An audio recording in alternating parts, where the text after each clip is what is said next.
ఇరాన్కి సురక్షితంగా చేరుకున్నాడు. Navy helicopter సాయంతో చిన్నను రక్షణ సిబ్బంది తీసుకొచ్చారు. చిన్నకు వైద్య పరీక్షలు నిర్వహించారు. ప్రస్తుతం అతడి ఆరోగ్యం బాగానే ఉందని వైద్యులు తెలిపారు. చిన్నను ఎమ్మెల్యే వంశీకృష్ణ పరామర్శించారు. ప్రమాదం నుంచి బయటపడ్డ తీరును చిన్న వివరించారు. కళ్ల ముందే 6 సముద్రంలో మునిగిపోయారని కన్నీటి పర్యంతమయ్యాడు.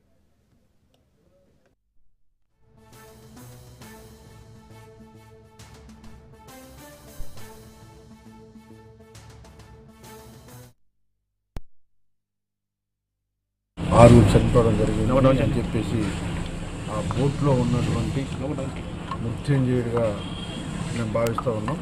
సాయంత్రం 3 గంటలకి బోటు తిరగబడితే 9 గంటల వరకు తిరగబడిన బోటు మీద అలా ఉండి అక్కడి నుంచి ఉదయం 7 గంటల వరకు అలా ఈదుకుంటూ వచ్చి నా ఫ్యామిలీ పిల్లలు అనుకుంటా ఆ బలంగా ఆయన నాటుకొని జరిగిందంతా కూడా కళ్ళ ముందు చెప్తుంటే చాలా బాధాకరం.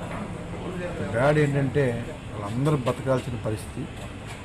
ఆ బోటు ఒక్కసారిగా అలలు తిరగబడడంతో ఆ ఫోన్లు వాళ్ళ చేతులు ఉన్న ఫోన్లన్నీ కూడా పోవడం వల్ల కమ్యూనికేషన్ లేకుండా పాపము తీవ్రంగా ఇబ్బంది పడ్డారు.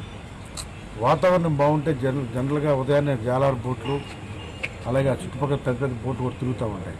ఈ సైక్లోన్ ఎఫెక్ట్ వల్ల అందరూ కూడా ఎక్కడో అక్కడ ఆగిపోవడంతో మధ్యాహ్నం 3 గంటలకు జరిగితే 9 వరకు వాళ్ళు బోటు మీద ఉండాల్సిన పరిస్థితి వచ్చింది.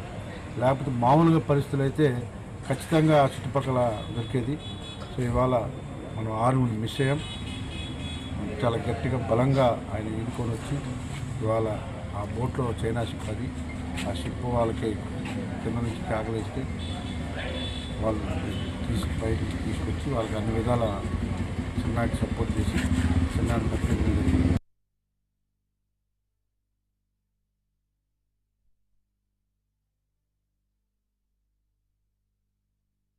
మాకు మామూలు మాట్లాడుతున్నాడు ఎందుకంటే అంత మా ఫ్యామిలీ కాబట్టి కొంచెం షాక్ గురయ్యాడు. అంతే ఏదో షాక్లో అలా ఉన్నట్టున్నారు. అలా మెల్లి మాట్లాడుతున్నాడు. అందరూ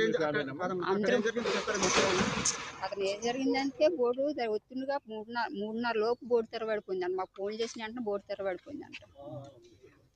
ఫోన్ చేసిన వెంటనే బోర్డు తెరబడిపోయి అలాగా బోర్డు కింద అతను ఇంకో అబ్బాయి ఉండిపోయాడంట, మా బాగారు అబ్బాయి. ఆ ఉండిపోయిన తర్వాత ఈ 6 పైకి ఎక్కారంట. పైకి ఎక్కిన తర్వాత ఆ తర్వాత ఇంకోళ్ళు అతనని చెప్తే అతను ఉండిపోయారంట. అతను ఉండిపోతే ఇంకా తక్కువ ఉండిపోయి ఇంకా మా పెద్దబాగారు ఇంకా నేను రానని అతను అనేసాడంట.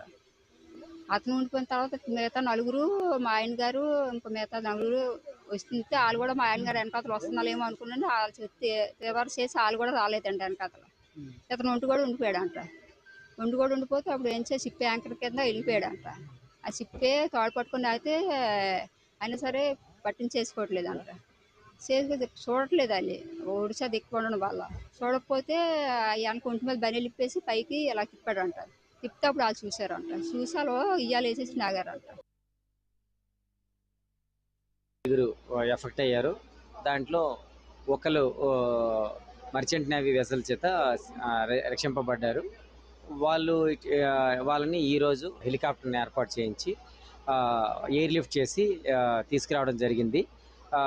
తీసుకొచ్చిన తర్వాత వాళ్ళ ఆరోగ్యం అన్నీ చెక్ చేయడానికి మళ్ళీ పూర్తిగా హెల్త్ చెకప్ చేయడానికి కూడా బెటర్ ట్రీట్మెంట్ అందించడానికి హాస్పిటల్ అడ్మిట్ చేయడం జరిగింది. అతని ఆరోగ్యం కూడా ప్రస్తుతం చాలా నిలకడగా ఉంది. అతను పూర్తి మెలకువతో ఉన్నారు, మాట్లాడుతున్నారు. ఆయన చెప్తున్న సమాచారం ప్రకారం మిగతా 6 కూడా మన నోటితో చెప్పకూడదని ఆచూకీ కష్టమని చెప్పడం జరిగింది. ఏదేమైనా సరే ప్రస్తుతం జరిగిన నుంచి కూడా మన కూటమి ప్రభుత్వం వారి ఆధ్వర్యంలో మరి నేవీ కానీ, కోస్ట్ గార్డ్ కానీ, మెరైన్ కానీ అందరూ పోలీసు వారు అందరూ కూడా సహకరించి మరి సెర్చ్ ఆపరేషన్ అనేది చాలా సులువుగా చేయడం జరిగింది. వెదర్ రిపోర్ట్ బాగులేకపోయినా గాలి చాలా ఎక్కువగా ఉండడం వల్ల, కెరటాలు ఎక్కువగా రావడం వల్ల ఈయన తీసుకురావడం కూడా సాధ్యం కాని పరిస్థితుల్లో మరి మన విశాఖ పార్లమెంట్ సభ్యులు శ్రీ భరత్ గారు, అలాగే సౌత్ ఎమ్మెల్యే గారు శ్రీ వంశీకృష్ణ గారు గట్టిగా కష్టపడి మరి కోస్ట్ గార్డ్తో నేవల్తో మాట్లాడి ఆయన్ని మరి ఎలిఫ్యాడ్ మీద తీసుకొచ్చి ఈ హాస్పిటల్లో చేర్పించడం జరిగినది. ప్రస్తుతానికి ఆయన ఆరోగ్యం అయితే నిలకడగా ఉంది, ప్రాణాపాయం ఎటువంటిది లేదు. కానీ మరి మాకు బాధాకరమైన విషయం ఏంటంటే వాళ్ళ 6 కోసం ఇంతవరకు ఏదో చోటన ఉంటారు, వస్తారు అన్న భార్య పిల్లలకి మేమందరం కూడా మనోధైర్యాన్ని చెప్పాము.